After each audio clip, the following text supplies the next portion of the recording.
네, 자, 어제 여론조사 공표 기간 마지막 TV 토론회가 열렸습니다. 주제는 경제 분야였지만 사드 배치를 두고 논쟁이 벌어지기도 했습니다. 두 분 모시고 자세한 얘기 이어가겠습니다. 최진 세안대 부총장 그리고 허성우 국가디자인연구소 이사장 나오셨습니다.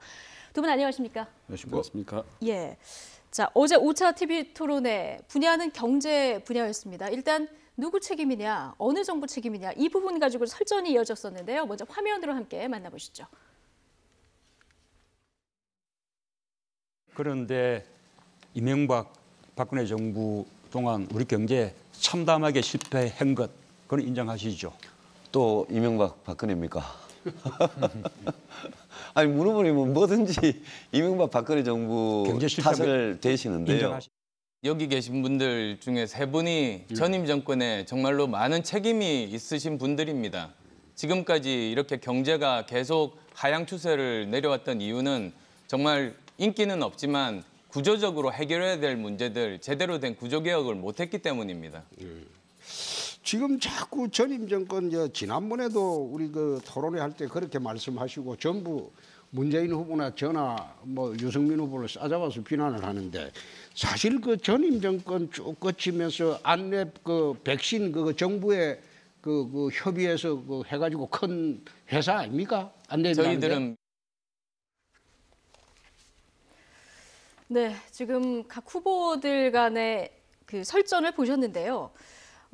서로 뭐 후보들 간의 탓도 하고 지난 정부 탓도 하고 계속 이렇게 지금 여쭤보라고 이렇게 공을 넘겨주시는데 어떻게 보셨습니까? 일단 전반적으로. 전반적으로 이제 정책 관련해서 지난번 이제 그 1차 때부터 쭉 토론회 예. 문제점들이 상당히 개선돼서 어제 같은 경우는 그래도 뭐 상당히 그 이제 2012년 같은 경우는 키워드가 대선 키워드가 그때는 복지였는데 네. 이번 같은 경우는 일자리 창출이다 보니까 그와 관련된 뭐 예산 문제라든가 이런 여러 가지 그 데이터들을 이제 제시해 가면서 여러 가지 토론을 했는데요. 예. 전반적으로 뭐 나름대로 각 후보마다 자기 주장을 반듯하게 했다고 봅니다. 다만 이제 어제 초두에 이제 이 지금 경제 위기와 관련해서 이 책임 공방 예. 이 부분에 있어서는 조금 이제 저 개인적으로는 그 문재인 후보가 일단 뭐 전 정권의 책임론을 일단 들고 나왔습니다만은 저는 개인적으로 우리 야당이라는 게 원래 균형과 견제를 갖추기 위해서 야당이 존재가 필요하죠. 근데 박근혜 정부 때 있을 경우에 4대 개혁을 했지 않습니까? 금융, 노동, 그다음에 그 교육, 공공 부분 했는데 결국 이제 박근혜 정부에서 그 노동 개혁을 못 했지 않습니까? 그러면 그 노동 개혁을 못한 부분에서 야당은 그럼 책임이 없느냐? 그러면 여당이 노동 개혁을 하려고 했는데 그러면 야당이 발목을 잡지 않았냐? 이런 부분들에 대해서는 좀 더 설전이 필요했는데 그 부분에 네. 대해서는 명확하게 밝히지 못하고 오히려 과거 정부의 이 부분을 책임을 떠넘기는 그 모습에 대해서 홍준표 후보나 또 이 유승민 후보 같은 경우에 거기에 대한 어떤 반대 논리를 조금 좀 부족하지 않았나 좀 네. 그런 측면에서 좀 아쉬웠다 이렇게 봅니다. 그런데 어제 이제 사실 토론 방식이요. 네. 이 얘기를 들으려고 하면 이제 시간 제한이 있기 때문에 그래서 넘어가고 그러다 보니까 조금 더 깊이 있는 설명을 못 들었다 이런 지적도 사실 있습니다. 네, 뭐 후보들이 뭐 다 그 부분을 사후에 아쉬움으로 지적했는데요. 예. 그럼에도 불구하고 사실 이 TV 토론회는 얼마든지 본인들의 장점을 부각시킬 수가 있거든요. 예. 근데 이번 TV 토론은 좀 눈에 띄는 부분이 아까처럼 과거 정부에 대한 어떤 프레임의 어떤 전쟁, 예. 이 부분이 상당히 중요한 부분인데 저는 어느 쪽 정부가 더 옳으냐 그러냐 틀렸냐 하느냐 부분을 어떤 그 논의하고 싶지는 않습니다. 예. 그 부분에 대해서는 이제 많은 서로 어떤 그 정파에 따라서 생각이 달라지기 때문에 다만 이게 이 공방이 지금 반복되어 왔지 않습니까? 네. 그리고 어느덧 국민들이 어떻게 비치느냐 하는데 지금 보십시오. MB 플러스 박근혜 네. 대 DJ 플러스 노무현 이렇게 대립 구도로 갈 경우에 어느 쪽에 유리하겠느냐는 겁니다. 지금 아시다시피 박근혜 대통령에 대한 어떤 과오나 문제점이나 이런 부분들이 사실 극대화되어 있지 않습니까? 아직도 지금 생생하게 국민들의 이미지에 머릿속에 남아있거든요. 그래서 이 프레임으로 가면은 사실 DJ 대 노무현 네. 내 프레임이 사실 유리할 수밖에 없다라는 그런 사실 저는 좀 총론적으로 좀 평가를 해봅니다. 근데 이런 가운데서 안철수 후보 같은 경우는 전임 정부 그리고 그 전 정부까지 다 모든 지난 정부의 과오다 이런 얘기를 어제 했고요. 그러다 보니까 이제 홍준표 후보가 안랩이 과거 정부들 때문에 큰 거 아니냐 이렇게 또 공격이 들어가기도 했거든요. 그렇죠. 그 이제 과거 정부를 탓하는 것은 저는 바람직하지 않다 봅니다. 예. 왜냐하면은 뭐 울천 그 안철수 후보 자체가 기본적으로 그 정부와 관련해서 사업을 했지 않습니까? 그건 사실이지 않습니까? 그런데 그 과거 정부에 따라서는 저 안철수 후보도 그랬지 않습니까? 그 DJ 정부 때 이 햇볕 정책에 대해서 어떻게 생각하냐? 2차 토론 때 이야기하니까 예. 그 공과가 있다 그랬지 않습니까? 모든 정부는 공과가 있는 거예요.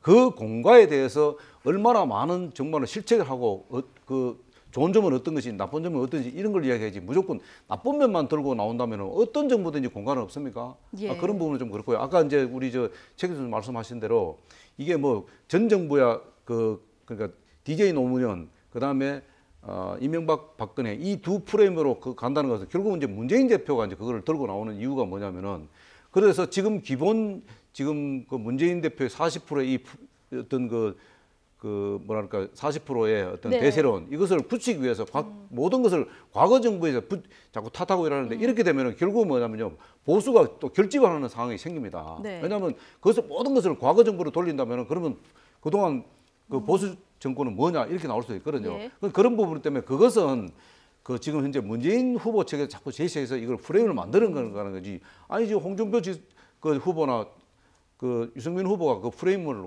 가는 건 아니지 않습니까? 예. 원래 처음 그 프레임은 사실 홍준표나 유승민 쪽에서 제기를 했습니다. 안보 문제, 대북 문제가 복잡할 때 모든 책임, 원초적 책임은 항상 DJ 노무현이 있다. 그때 퍼줬기 때문에 지금 안보가 문제다. 이런 식으로 항상 또 넘기다 보니까 그게 또 경제라든지 또 안보의 문제가 더 심화되고 악화된 거는 또 MB나 박근혜 정부 아니냐 이 논란이 하다가 사실 여기까지 온 거거든요. 네. 그래서 저는 이제 이런 논쟁이 이런 논란이 과연 어떻게 어느 쪽으로 득실이 있느냐라는 걸 저는 이제 말씀드렸을 뿐이고 그런 이제 하나 더 보시면 안철수 후보의 어떤 입장 사실 이 부분이 이제 이 부분에 대해서 사실 싸잡아서 비판하는 거 예. 아니겠습니까? 네.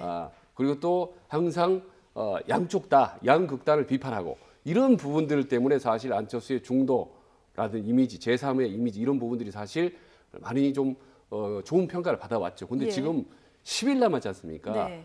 이런 10일 남은 상태에서 어떤 중립 페이스 이른바 중립지대 모든 걸 배치하고 나 혼자 어떤 새롭다라는 어떤 방어적인 어떤 공격 이런 부분이 사실 좀 효과의 한계가 있습니다. 예. 그렇다면 나는 과거 정부에서 어떤 일을 잘 했고 이런 본인의 어떤 어떤 공 이런 부분들을 예. 국민들한테 인식을 시키고 앞으로 내가 대통령이 되면 어떤 부분을 잘할 수 있다라는 부분을 상당히 좀 피부에 와닿게 네. 그러니까 홍보를 하는 것이 중요하지 항상 이렇게 다른 사람을 이렇게 좀 공격하고 예. 반사 효과를 얻는 부분은 안철수 후보뿐만 아니라 어느 후보도 별로 효과가 없다라는 부분 좀 그러니까 말씀드립니다. 중도 표심을 끌어모으기 위한 뭐 구체적인 미래 비전이 좀 부족했다. 네, 네, 이렇게 그렇다고 전체적으로 볼 수 있는데요. 네. 이제 우리 뭐 최 교수님 말씀도 상당히 뭐 일리가 있습니다만은 기본적으로 지금 이제 모든 후보들이 어떻게 보면 자기 집토끼는 잡고 또 알파로 그 산토끼도 잡고 뭐 네. 이런 식의 어떤 그 전략을 짠다는 것은 이미 이제 TV 토론을 보고 있는 모든 유권자들은 마음속에서 거의 다 표가 상당 부분이 결정돼 있고 일부는 상당히 그 무당층으로 가 있단 말입니다. 그렇기 때문에 지금은 우리 최 교수님 말씀하신 대로 아까도 뭐 안보 문제를 약속했는데 안보 문제라는 게 여야가 따로 없다고 보기 네. 때문에 우리가 지금 국민들이 TV 토론을 하는 이유가 뭐냐면은 모든 정책에 있어서 후보가 어떤 인식을 하고 있으며 또 앞으로 정책 방향을 어떻게 끌고 가겠다는 것을 본인 입장을 주장을 해야 됩니다. 그런 예. 자꾸 표를 의식해서 중도 보수 표를 더 끌고 와야 된다. 아니면 그 진보 쪽의 표를 좀 끌고 와야 된다. TK 영남 표를 네. 끌고 와야 된다. 이런 식으로 자꾸 이분화해서 표를 의식해서 이걸 얘기를 하다 보면은 TV 토론이 지금 말씀하신 대로 이게 산으로 갈 수밖에 없다 이거죠. 예. 그러나 지금은 어쨌든 서너 번의 이제 시행착오를 겪어서 지금은 상당히 나름대로 이제 정책 분야에 이제 파고들다 보니까 지금은 이제 그런 부분이 없어진 건 사실입니다만 그럼에도 불구하고 어쨌든 정책 부분에 대해서 본인의 철학이 뭔지 뭐 수치 이런 거 다 좋습니다만은 네. 대통령이 뭐 수치까지 다 외워서 한다는 건 필요 없지 않습니까? 다만 그 정책에 대해서 예를 들어서 뭐 일자리 창출이라면 일자리 창출을 어떻게 해결할 것인지 재원 조달을 어떻게 해야 그렇죠. 되는지 이 부분이 계속 공방이 있었던 현실적인 거잖아요. 이야기를 해달라는 거죠. 예. 현실적인 얘기라고 자꾸 그 포퓰리즘식으로 표를 얻으려고 하면은 이미 우리 국민들이 유권자들이 상당히 지금 그 의식이 수준이 높기 때문에 그 부분에 대해서 너무 의식을 안 해도 된다 이런 예. 말씀이죠. 네, 어제 경제 분야이기 때문에 이 일자리 문제 공방이 좀 있었고요. 또 하나가 어제 이제 트럼프 미국 대통령이 사드 배치 비용 10억 달러, 우리 돈으로 1조가 넘는 돈인데 이거를 한국이 내라는 그런 인터뷰를 하면서 또 파장이 있지 않았습니까? 당연히 어제 이 토론회 테이블에도 올라왔었는데요. 후보들 간 공방이 치열했습니다. 잠깐 얘기 들어보고 얘기 이어가겠습니다. 미국의 새 대통령이 10불 내라고 하지 않습니까? 사드 구입하라는 것이죠. 그거는 양국 간에 이미 합의가 다 끝났기 때문에 제가 대통령이 되면 설득해서 안 낼 수 있습니다. 자, 예. 10억 불을 내도 국회 비준 절차 필요 없는 것입니까? 아니 그거는 이체 맞지 않은 게 이미 안 내기로 합의가 됐고 만약 10억 불을 낼 것 같으면 그거 한 개 포대 사오면 되지 뭐 하려고 10억 불 내고 빌립니까? 주한미군 갖다 놓는 걸 우리가 왜 10억 불 냅니까? 물어보니 그건 이체 안 맞는 말씀입니다. 네. 일단 그동안 안보 공방에서는 좀 수세에 몰렸었던 문재인 심상정 후보가 이제 공세로 돌아섰는데 특히 이제 심상정 후보 같은 경우는 야간에 기습 배치하고 지금 돈 내놔라 이거 강매아니라 이런 주장을 지금 하고 있는 거 아니겠습니까? 그러니까 사드 배치 효과가 좀 묘하게 가는 겁니다. 예. 사실은 아까 말씀드렸다시피 안보에는 여야가 따로 없다라는 부분 정말 오랜 동안 들었던 법칙 100% 200% 공감합니다. 그리고 사드 배치와 같은 어떤 남북 문제의 논란은 어찌됐든 간에 보수 진영 후보에게 유리할 수밖에 없다라는 네. 것은 공감합니다. 어떻게 보면 넓은 의미에서 북풍일 수도 있기 때문에 북풍에 관한 한은 사실 보수 후보가 유리할 수밖에 없습니다. 그렇기 때문에 저는 어느 후보든 여야 후보 불문하고 남북 문제 안보에 관한 한 오른쪽으로 가는 것이 사실 득표에는 유리하다라는 것을 입장을 계속 유지해 왔는데 지금 어제 오늘 사이에 보면 상당히 묘하게 돌아갑니다. 지금 예. 미국이 너무 세게 밀어붙이지 않습니까? 지금 네. 10억 달러를 내라. 근데 지금 보면 유승민 후보 자체도 지금 집권을 하면 안 낼 수 있다는 거 아닙니까? 그러니까 뭐 여튼 여야 불문하고 다 10억 달러는 무리한 요구다라는 걸 지금 인정하고 있는 거 아니겠습니까? 그렇죠. 거기다가 FDA까지 막 여러 가지 전방위로 몰아붙이는 상태에서 이런 상태에서 결국 오늘 이후는 사드 문제의 논란, 이른바 안보 논란이 별로 보수 후보에 큰 도움이 되지 않겠다. 네. 더욱더 이번 대선에서 이 이른바 어떤 효과가 네. 훨씬 적겠다라는 오히려 자칫하면 정말 보수진이 오히려 불리하게 작용할 수 있다라는 이전 그런 대선하고는 좀 다른 양상으로 가고 있다 이렇게 많이 보시는 다른 거죠? 아주 많이 다른 거죠. 예. 저는 조금 이제 다르게 생각하는 예. 게요. 이번에 이제 그 트럼프 대통령의 이제 그 10억 불 요구한 네. 그 사드와 관련해 요구한 비용 부분에 대해서는 기본적으로 이 사드 배치와 관련해서 사드 입장이 애매모호했던 사실 뭐 심상정 뭐 후보는 확실하고 문재인 후보는 애매모호했던데 근데 갑자기 트럼프 대통령의 그 10억 불 발언이 나오니까 확실히 본인의 입장을 정확하게 정하는 거예요. 네. 양쪽 다. 근데 문제는 뭐냐면은 사실 지도자급 정도 대통령이 지도자가 후보가 되려면은 기본적으로 트럼프 대통령의 발언의 진위부터 먼저 알아야 됩니다. 그리고 기본적으로 이게 돈을 내고 안 내고 부분이 아니고 이 저 소파 개정 제5조에 보면요. 기본적으로 이 유지 보수하는 거는 미군이 하게 돼 있고 그리고 그 시설 제공은 한국이 하게 돼 있어요. 이거는 예. 소파 규정이 이미 나와 있어요. 그 규정에 의해서 어떻게 이것을 풀어갈 것인가 하는 예. 이야기를 해야 되는데 이것을 갖고 지금 그 우리 최 교수님 말씀대로 이 안보 프레임을 벗어나려고 한다. 안 벗어나는 이런 상황이 아니에요. 아니, 이거는 이 부분은 상의 그렇기 때문에 보수적인 잠시만요. 예. 예. 그래서 이게 뭐 지금 대선에 뭐 보수한테 유리하다, 진보한테 그런 상황이 아니에요. 오히려 제가 볼 때는 보수 입장에서는 문재인 후보와 심상정 후보의 생각이 정확하게 뭔지를 이번에 알 수 있는 기회가 생긴 거예요. 오늘 이제 다음 마지막 남은 TV 토론에서 이 부분을 갖고는 분명히 본인 입장이 나올 겁니다. 그런 측면에서 볼 때는 이거는 진보 보수의 어디에 유리한 부분이 아니고 이런 지금 상황들을 대통령이 돼서 네. 어떻게 해결할 것인가 하는 그런 것이 더 훨씬 중요한 부분이다 이렇게 보는 거죠. 아니 그러니까 맞는 말씀이죠. 근데 우리가 외교안보 전문가가 아니지 않습니까? 우리 이게 옳다 그러다 판단하는 거 아니지 않습니까? 저게 이제 어떤 영향을 미칠 건지 득실이 어떤 건지 이런 걸 이제 얘기를 말씀드리는 건데 이를테면 지금 상당히 보수적인 유승민 후보조차도 지금 사드 10억 불은 좀 무리하다. 이거는 집권하면 안 될 수 있다. 이렇게 얘기하지 않습니까? 그래서 사드를 찬성하는 것이 정말 그 능사다, 만사, 형통은 아니다라는 건죠. 미국이 저렇게 나간다면 우리도 이 시점에서는 뭔가 실용적으로 상당히 국익 우선 차원에서 대처해야 된다는 이제 그런 말씀을 네. 드린 거고 그게 결국은 이제 후보들에게 어떤 영향을 득실을 미치는가 이건 이제 제가 나름대로 이제 객관적인 입장에서 한번 평가를 해서 말씀드린 겁니다. 자, 그래서 그 표 득실을 잠깐만 떠나가지고요. 제가요. 예. 잠깐, 예. 그 트럼프 행정부가 지금 트럼프 미 대통령이 이렇게 얘기한 것을 지금 그냥 마냥 흘려들을 수만도 없는 것이 트럼프 미국 대통령이 지난 선거 과정에서는 또 주한미군 또 한국의 방위비 분담 100% 얘기를 또 해서 한번 그때 논란이 되지 않았습니까? 예. 이걸 우리가 어떻게 어디까지 지금 받아들여야 될지. 이게 이제 세 가지 측면을 저는 볼 수 네. 있다고 봐요. 하나는 과연 이게 이 코리아 패스 이게 네. 현실화되느냐 하는 부분이겠고요. 그 다음에 이 돈 문제가 걸리는 문제는 한미 간의 이 신뢰관계가 예. 문제거든요. 또 하나는 뭐냐면 소파 이 법 이것을 과연 그 미국이 위반할 것이냐는 부분이에요. 그 부분이 있고요.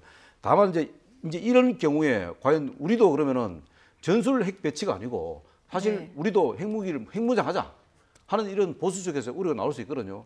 그렇다면 우리도 카드가 많은 거예요. 그 예. 카드를 차기 정부 대통령들이 카드를 만들 수 있는 거를 그 툴을 만들어야 되는 거예요. 무한정 미국하고 이런 감정 싸움을 할 게 아니고 우리가 그러면 현실적인 부분을 찾아야 되거든요. 제가 말씀드린 대로 그렇다면은 전술 핵무기 갖고 들어오면은 또 전술 핵무기 갖고 들어온다고 또 방위 분담에 또 내려갈 거냐? 그렇다면 차라리 이게 우리가 핵무장을 네. 하자 이런 문제를 한다든가 하겠다 하는 그 협상을 한다든가 그다음에 또 이 지금 진이가 정말로 이 코리아 패스를 하는 거 아니냐? 중국, 일본, 미국 이 삼국마하고 이 우리 남북한 관계에서 남한을 빼는 거 아니냐? 이런 부분들도 진위를 정확히 알고 시작해야 된다고요. 그것도 없이 네. 그냥 사드 배치니까 이거 내가 맞지. 사드 관련해서 이거 뭐 소위 말하는 안보 프레임으로 가지 않느냐. 뭐 이런 식으로 가서는 안 된다는 이거는 굉장히 국군하고 관련 부분이기 때문에 그런 안보 인식이 우리 국민들한테 전달이 돼야 된다 이거죠. 각 그러니까 부모마다. 네. 미국에 대한 입장, 태도를 이제 우리 대한민국이 어떻게 대해야 될 것이냐라는 문제인데 사실 국민들의 유권자들 입장에서 보면요 약간 헷갈릴 수가 있습니다. 지금 미국은 우방이고 혈맹이라는 건 뭐 불문가지고 그건 뭐 전적으로 동의를 합니다. 모든 부분. 그런데 지금 트럼프 정부 들어서도 이런 식으로 미국 국익 제1 우선주의로 해서 네. 한국이 이거는 상당히 두 번째, 세 번째로 차치하고 이렇게 치고 나갈 경우 우리가 무조건적으로 수용을 해야 될 것인가? 라는 부분에 대해서 국민들은 상당히 의구심을 가질 겁니다. 그래서 앞으로 저는 생각이요. 남은 지 한 10일 정도 남았지 않습니까? 제가 예측건데 무조건적인 미국의 어떤 입장이라든지 사드 배치의 입장 이걸 전폭적으로 지지할 경우 보수 후보든 어떤 후보들이 말해서 이 부분은 대선이니까 불리할 수 있다. 저는 그냥 정치 공학을 하는 게 아니라 득실을 얘기하는 건 우리 외교안보 전문가가 아니기 때문에 이거 옳다 그러다를 떠나서 그래서 상당히 아까도 말씀드렸다시피 과거의 어떤 안보 프레임이라든지 어떤 국민들에 대한 미국에 대한 어떤 정서, 입장 이런 부분들이 점차적으로 소리 없이 상당히 달라질 수 있겠다라는 생각을 해봅니다. 지금 표 득실을 떠나서 조금 머리를 모아야 되는 시점이다 이런 생각이 드는 것이 사실 펜스 부통령이 그때 우리나라를 방문에 딱 가면서 한미 FTA 재협상해야 된다 이 얘기까지 하지 않았습니까? 지금 뭐 사드 비용 대라 여기서 출발하지만 방위비 분담 협상이나 앞으로 FTA 이 협상까지 계산을 해두고 하는 거 아니냐 이런 얘기가 나오는데요. 어제 이 주제와 관련해서도 홍준표 후보 그리고 문재인 후보가 공방을 벌였습니다. 들어보시겠습니다. 2011년도 무조건 한미 제기하자는 것이 FTA가 통과될 때 그 당시에 극렬하게 반대했죠. 다시 한번. 한미 FTA 통과될 때. 우리는 한미 FTA를 우리가 자, 문재인 체결한 후보, 예, 문재인 후보 사람들이죠. 지금 발언 시간을 초과했습니다. 자, 홍준표 후보께서 말씀을 해주시죠. 아니 2011년도 한미 FTA가 체결이 됐을 때 민주당에서 얼싸늑약이라고 했습니다. 그리고 저보고 매국노라고 했습니다.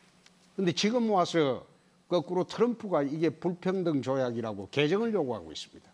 민주당이 무슨 말을 할지 내가 참 의아스럽습니다.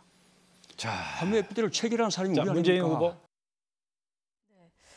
자, 경제 분야 그 공방에 이어서 이 부분도 이제 과거 책임 공방만 있었던 것 같습니다. 그래서 뭐 앞으로 어떻게 할 것이냐, 앞으로 여기에 좀 초점이 맞춰져야 되는 거 아니냐 이런 지적도 있습니다. 그렇죠. 이제 뭐 대통령이 되고 나면 당장은 이제 뭐 한미 방위 분담까지부터 해서 모든 협상 테이블에 이제 올려놔야 되는데 예.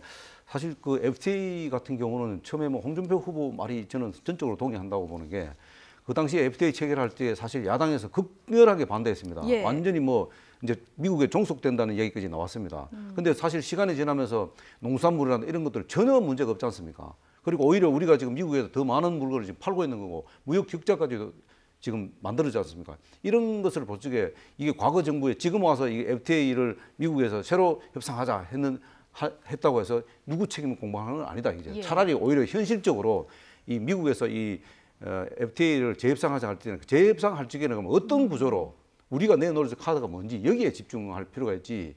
지금 너무 우리 스스로 책임 공방을 한다는 것은 바람직하지 않다. 예. 아니 어떻게 해요? 홍준표 의원의 주장이 전적으로 옳다고 단정을 할 수가 있습니까? 저는 저는 그 당시에 FTA 체결할 적에 그 당시에 현지에서 여러 가지 살펴봤기 때문에 그런 얘기를 할 수 있어요. 저는 뭐 야당의 태도라는 이런 부분에 저는 대해서. 문재인 후보의 답변이 전적으로 옳다고 얘기는 하지는 않겠고요. 그 당시 이제 절차상에 많은 문제가 있었기 때문에 이거는 이제 다시 우리가 신중하게 다뤄야 되고 특히 그 옳고 그름을 따라서 트럼프 정부가 저렇게까지 거의 뭐 무대뽀식으로 사실 밀고 들어오면요. 네. 우리가 보수나 진보가 떠나서 힘을 합쳐서 뭉쳐서 공동 대응해야 될 그런 상황이 온 겁니다. 국익 대 국익이 부딪히고 할 수 없이 대한민국 국익이 더 우선인 거죠. 이런 부분들은 우리 여야를 초월해서 앞으로 좀 우리가 진지하게 네. 논의해야 될 분이라고 생각합니다. 예, 경제든 안보든 국민들은 앞으로 어떻게 할 것이냐 이 부분에 더 관심을 가지고 있다는 것 각 후보들 좀 유념을 해주시면 좋겠고요. 어제 저희가 이제 TV 토론을 분석하고 있는데 어제 하나 또 눈에 띄는 게 홍준표 후보와 심상정 후보가 드디어 말을 섞었습니다. 이 돼지 흥분제 논란 이후 심상정 후보 홍준표 후보 사퇴를 요구를 한 적도 있고요. 지난 4차 토론회에서는 뭐 말을 안 했었는데 어제 얘기를 했습니다. 자, 이 경론 장면 함께 보시겠습니다. 제가 사실은 우리 홍 후보님하고는 말을 섞지 않으려고 했는데 또 이 토론의 룰은 국민들의 권리라고 생각해서 담배세 인하 이야기 하시기 전에 사과하셔야 됩니다. 담배세 누가 인상했습니까? 그 당에서 인상했잖아요. 원래 담배세 인상이라는 것은 국민들의 건강을 위해서 담배를 끊도록 하기 위해서 올려야 되는데 담배 소비는 줄지 않고 세수만 느는 그 포인트를 잡아서 꼼수 증세를 했어요.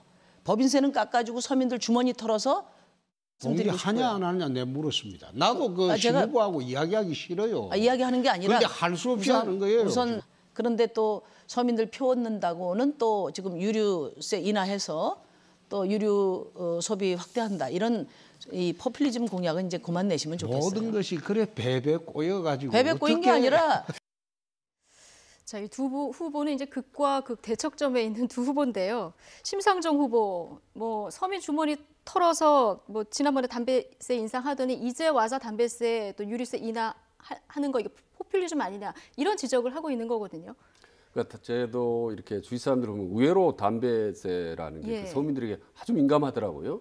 그래서 뭐 여야 불문하고 담배세 좀 낮춰도록 후보들에게 뭐 이렇게 건의도 해달라 이런 부분들이 많습니다. 민감한 부분을 놓고 이제 공방을 벌인 건데 이제 홍준표 후보는 이제 상당히 스타일이 네. 오늘도 이제 유감없이 발휘된 거 아니겠습니까? 이제 문재인 후보하고는 그때 이제 버릇없다 이런 발언. 예.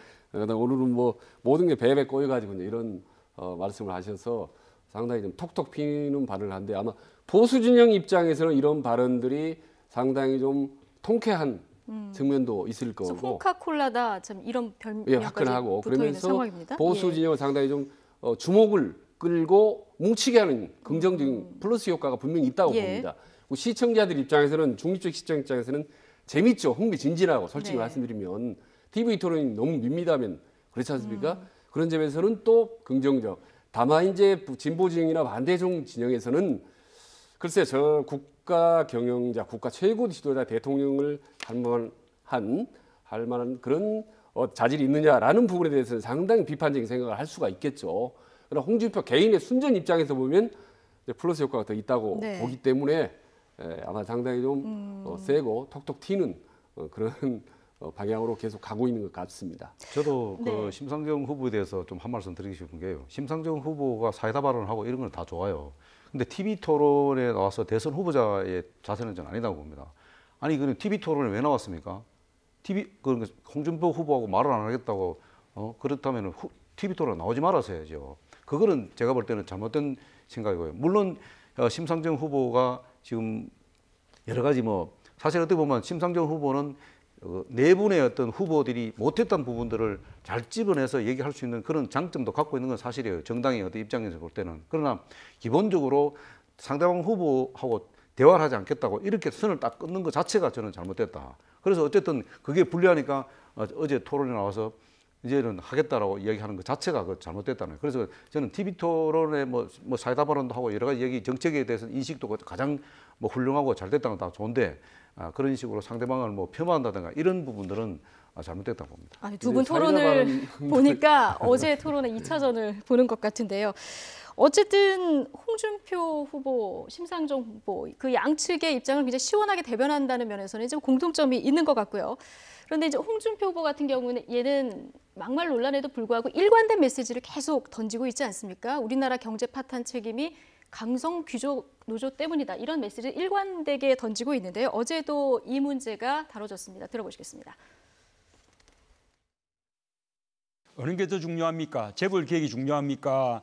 우리 강성 귀족 노조들의 어떤 이기주의 그게 더 중요합니까? 둘 다 중요하지만은 제가 경제 위기의 본질은 강성 귀족 노조로 봅니다. 지금 문 후보는 귀족 노조에 얹혀 가지고 3% 노조를 위해서 지금 정치 활동을 하고 있잖아요.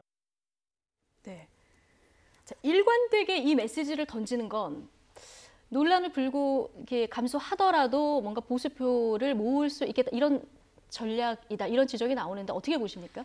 그 현실이에요. 저는 현실을 반영하는 그런 주장이라고 봅니다. 왜냐하면은 지금 보수 입장에서 사실은 뭐 재벌 계획이냐 그러면 그 강성노조 계획이냐 하는 부분인데 사실 우리 지금 뭐 태극기 집회나 이런 것들 모든 그 주도하는 게 민노총이 주도를 하지 않습니까? 거기다 귀족노조에 대해서 문제점에 대해서 얼마나 그동안 많은 이야기 해왔습니까? 그렇기 때문에 어떻게 보면은 이런 그 재벌들이 이 노조의 눈치를 보는 이런 경제적인 그 패턴 이거는 잘못됐거든요. 과거에 뭐 지금 문재인 후보가 뭐 유럽의 어떤 노조 이야기를 자꾸 들고 심상정 후보가 이야기를 했었죠. 뭐 자꾸 이야기하는데 거기 노조하고 우리 기존 노조하고 완전히 다릅니다. 예. 거기는 사실 어떻게 보면은 상당히 그 윈윈 전략으로 가는 거야 노조가요. 우리 같은 경우는 이제 윈윈이 아닙니다. 재벌 인사 계획까지도 재벌의 회사의 인사까지도 개입하는 그런 입장을 지금 현실을 반영하는 이야기를 홍준표 후보 하는 거기 때문에 그건 일관되게 메시지를 전달할 수밖에 없는 거예요. 그래야지 사실 자기의 어떤 그 정체성을 찾을 수 있는 거예요. 그런 측면에서 볼 때는 홍준표 후보가 타겟을 잘 잡았다고 그렇게 보는 거죠. 물론 그 노조 자체가 근본적으로 잘못됐다는 저는 아닙니다. 그러나 노조의 어떤 지나친 강성은 안 된다는 거죠. 그게 왜냐하면은 재벌과 사실 노조의 어떤 그러니까 적과의 동침 이런 모습들이 사실은 굉장히 우리 일반 국민들한테는 잘못 비치고 있기 때문에 그거를 지적하는 거예요. 홍준표 후보가. 네. 강성 노조가 문제가 있다라는 비판적으로는 상당히 있죠. 문제도 있다는 건 동의를 합니다. 그런데 강성 노조가 전체 노조에 차지하는 비율이라는 게 극히 협소하잖아요. 근데 한 3%라고 하더라고요. 그런데 아까 얼핏 지나가는 말투로 하셨지만은 대부분의 노조, 90%가 넘는 노조들은 아다시피 회사 발전에 오히려 도움이 되고 또 많은 고통 속에 살고 뭐 이런 부분들은 다 인정을 하시잖아요. 그렇죠? 근데 그런 부분들에 대해서 전혀 얘기 않고 그 굿소스의 강성 문제만 계속 물고 넘어지니까 이건 노조 전반에 대한 인식 자체가 상당히 부정적인 게 아니냐라고 이제 오해를 받을 수가 있는 거죠.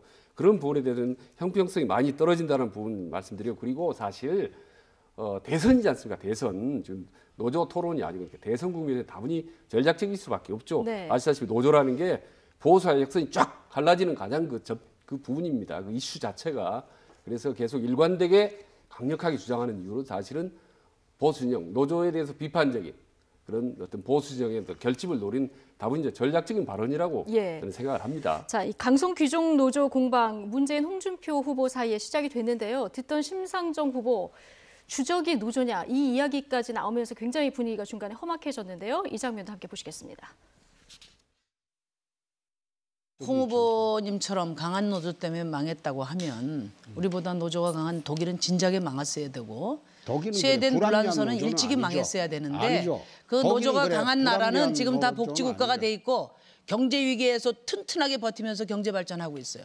무슨 궤변입니까 도대체? 궤변이 아니라 궤변이 아니면 뭐예요? 가짜 뉴스지. 아니 말씀을 왜 그래 하세요? 제가 지금 말씀드린 책에서 말씀하신 대로 저도 마찬가지입니다. 노동조합의 어떤 순기능이라는 것은 반드시 필요합니다. 저는 거기에 대해서는 100% 저는 동의를 합니다. 다만 기존에 있던 그 노동조합 중에서도 일부 강성 노조에 대해서 이야기하는 것에 대해서는 저는 동의한다고 얘기했지, 노동조합의 순기능에 대해서는 좀 반대하는 것 자체가 없어요. 왜냐하면 노동조합이 있었기 때문에 그나마 이 지금 재벌이나 여러 가지 지금 이 기업들이 예. 사실 같이 상생해 왔잖아요. 발전한 부분도 있거든요. 그런 측면에 말씀드리는 거지, 노동조합 전체를 저는 폄하하는 게 아닙니다. 그런 측면에서 볼 때는 지금 이제 심상정 후보가 자꾸 가짜 뉴스라 하는데 그건 가짜 뉴스가 아닙니다.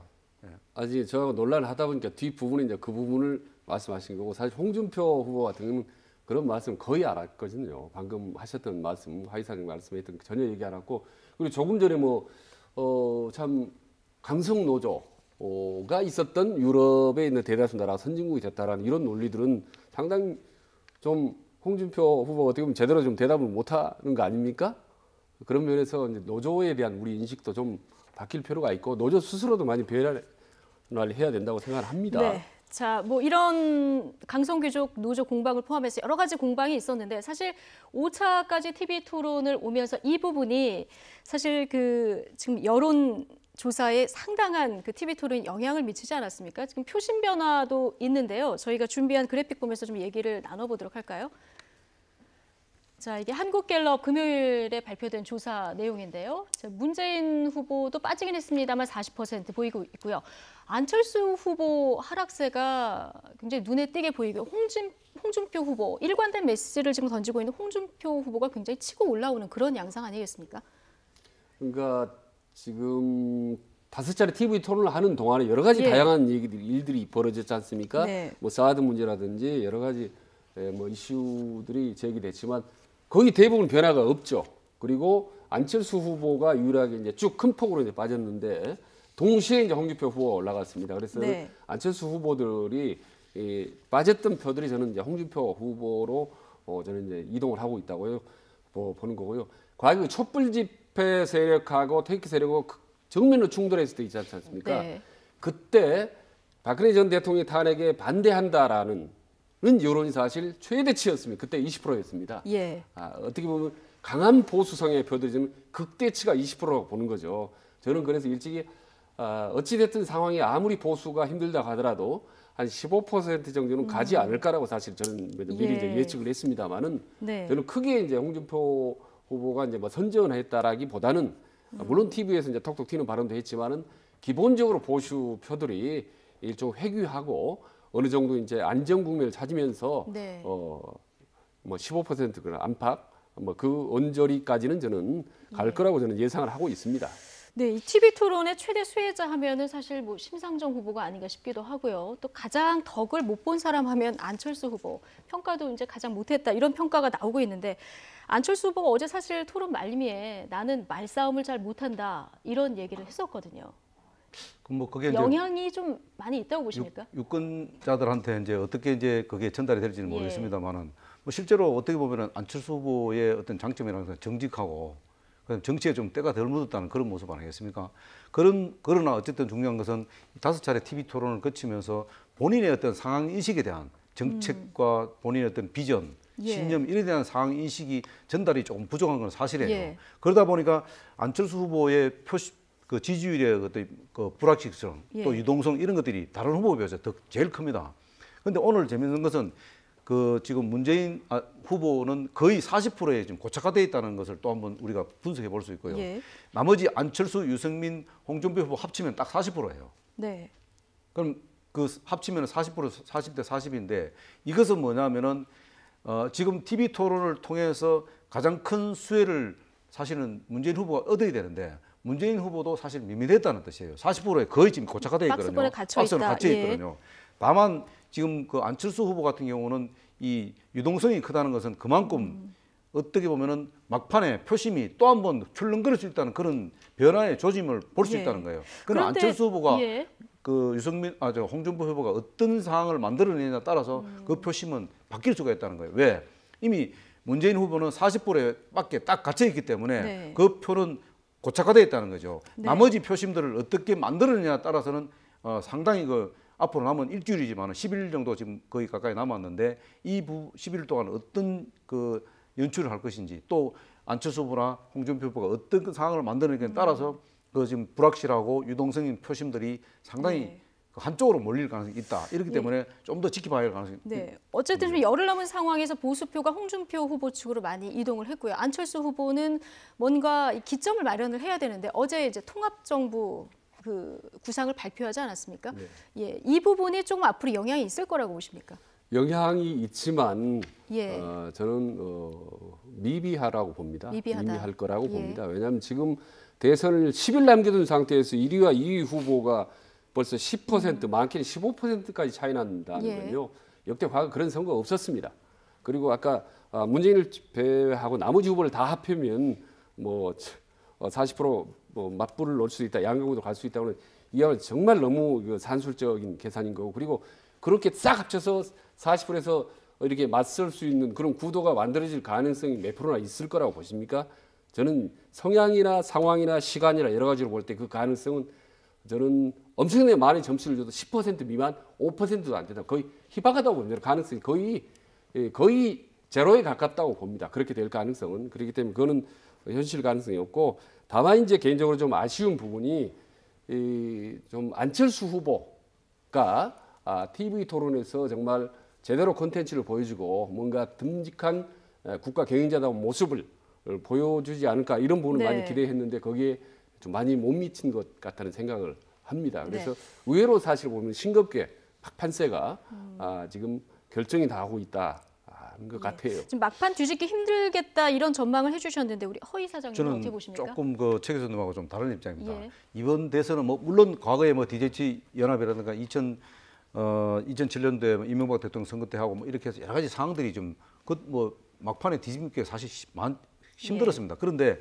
이번은 조기 대선입니다. 결국 이 조기 대선의 큰 변수는 중도 보수 표에 의해서 이미 그 변수가 생기는 거기 때문에 아까 말한 진보표는 이미 확정이 되어 있습니다. 40%의 프레임에 딱 갇혀 있고 나머지 중도 보수 있는 표들이 어떻게 결집하느냐에 따라서는 상당히 변수가 있습니다. 다만 지금 이제 어제 개혁 공동정부 만든다고 했던 그 이유 그 중에 하나가 저는 변동성이 있다고 보는 이유 중 하나가 그 김종인 전 대표가 유승민, 홍준표, 안철수 후보를 어떻게 테이블에 앉추느냐 하는 부분입니다. 이 세 후보들이 뭐 직접 후보들이 나서지 않다 하더라도 적어도 그 참모들이나 이런 그 책임 있는 분들이 그 테이블에 사실 나타나기만 하면은 상당히 표심을 출렁거릴 수 있다. 그러니까 어떤 형식으로든 단일화의 모양새를 갖추게 취하면 되면은 그렇죠. 뭔가 표심 변화가 있을 그렇죠. 것이다. 이거는 지금은 뭐 어쨌든 김종인 전 대표도 얘기했지만 인위적으로 뭐 연대를 한다든가 제3대제를 만든다 이런 거는 지금 시간적으로도 어렵고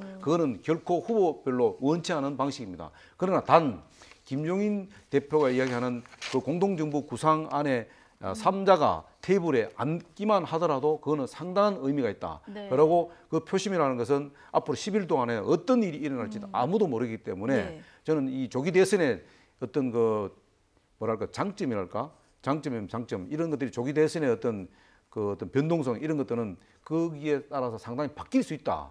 물론 뭐 우리 최 교수님 말씀하셔도 그거 상당히 일리 있습니다만 그러나 지금 11일 동안에 그 중도 보수 있는 표심들은 굉장히 답답해합니다. 뭔가 한쪽으로 이 표심이 몰아서 소위 말하는 반문재인 정서 쪽으로 갔으면 하는데 이 지금 표가 지금 분산돼 있다 보니까 그것을 누가 주도해서 누가 만들 거냐 하는 부분인데 그걸 아마 지켜보고 있을 겁니다. 지금 홍준표 후보 같은 경우는 안철수 후보하고 뭐 이번 주말에 골든 크로스가 일어날 것이다 이런 주장도 하고 있는 상황인데 투표장을 막상 갔을 때 어느 후보를 지지할 것인가? 자, 이 부분은 어떻게 보십니까? 그러니까 이 부분에 대한 답변을 제가 역으로 예. 이제 질문으로 드리고 싶은데 이를테면 보수에 지금 제일 표가 높으니까 홍준표 후보로 막판에 표가 쫙 몰려서 홍준표 후보가 될 수 있는 가능성이 얼마나 있다고 보시는 건지 아니면 문재인을 제외한 나머지 후보들이 싹 단일화 후보 해가지고 막판에 역전할 수 있는 가능성이 얼마나 있다고 보는 건지 가능성이야 있죠. 0.1%라도 세상에 100% 없다고는 할 수 있지 않겠습니까? 근데 지금 뭐 한 10일 남아있는 상태고 구도고 변수가 전혀 힘을 못 쓰는 이런 상황에서 우린 지금 분석을 하고 전망을 하지 않습니까? 어떻게 보면 지금 평론가가 나와서 전망을 하는 건데 그 가능성은 저는 이제 거의 희박하다고 봅니다. 아니 그러니까 생각이 서로 다른 거예요. 우리 최 교수님 보는 관점이 있고 제가 보는 관점이 있고 그거에 대해서는 우리가 서로 이야기할 필요는 없고요. 다만 지금 네. 저한테 지금 질문한 방식으로 홍준표 지금 안철수 후보 이 상태로 그대로 주장하게 되면은 저는 홍준표 후보가 2등으로 올라갈 수 있다고 봅니다. 왜냐하면은 막판에 안철수 후보가 비전이 없다고 판단되면은 보수는 어쨌든 한쪽으로 몰 수밖에 없어요. 그러면은 홍준표 후보를 밀어서 저 차선에 차차 선택을 할 수밖에 없는 상황이에요. 네. 그렇기 때문에 그런 변수들은 10일 동안 얼마든지 있다는 제가 말씀을 드리는 거예요. 아, 그럼 네, 홍준표가 네. 2위가 있어 싹 뭉쳐서 그런 이제 막판 뒤집기도 아니 할 수 안철수 있다. 후보가 유인구를 못 만들어내면은 아. 그러니까 본인 중심으로 이 대선을 네. 치를 수 있는 유인구를 못 만들면은 그거는 홍준표 후보로 갈 수밖에 없는 거예요. 예. 보수표라는 것은 아니 우리 이제 최 교수님도 투표장에 가보지만은 자기 표 자체가 사표 되는 걸 굉장히 싫어하지 않습니까? 자기가 찍은 후보가 적어도 되기를 예. 바라는 게 그게 표심이에요. 그런 것들이 마지막에 작동할 가능성이 높다는 거죠. 아니, 네, 워낙 열흘 독특하고, 남았는데 아니, 지금, 워낙 예, 독특하고 제가 시간이 이제 처음 듣는 지금- 분석이기 때문에 한번 예. 여쭤보는 겁니다. 네.